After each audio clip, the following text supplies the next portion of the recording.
நண்பர்களே இங்க ஃபேமிலியோட உட்காந்து கொழுக்கட்டை கட்டிட்டு இருக்காங்க. கொழுக்கட்டை அவிக்கைக்கு என்னென்ன பொருள்லாம் தேவை?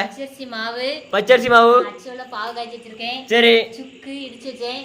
பாசி பயிரை வறுத்து நல்லா திரிச்சு வச்சு மாவு நல்லா கிண்டி நல்லா மாவு பிணைஞ்சு வச்சுக்கிடணும். ஓ சரி.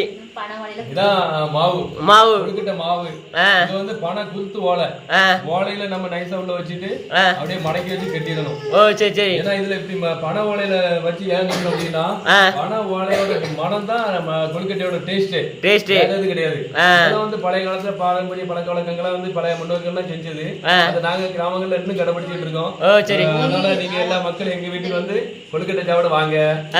இது வரைக்கும் மிளகாட்டு நாங்க ரெடி பண்ணி கட்டிட்டோம். இது அவ்வளோத்தையும் அவிக்கணும். இது எல்லாத்தையும் பானையில வச்சு அவிச்சு எடுத்தாச்சு அப்படின்னா காலையில தான் சாப்பிடுவோம். அப்படி லட்டு மாதிரி இருக்கும். லட்டு மாதிரி டேஸ்டோட டிஃபரெண்டா இருக்கும். அவ்வளவு அழகா அற்புதமா இருக்கும். நீங்க இந்த இதெல்லாம் சாப்பிடணும், நீங்களும் பழைய காலத்து பழக்கங்களை கடைபிடிக்கணும்னு ஆசைப்படுறோம். எங்களோட நீங்க இணையணும்னு ஆசைப்படுறோம். ஓகே சரி சரி. பாய் பாய் பண்றேன்.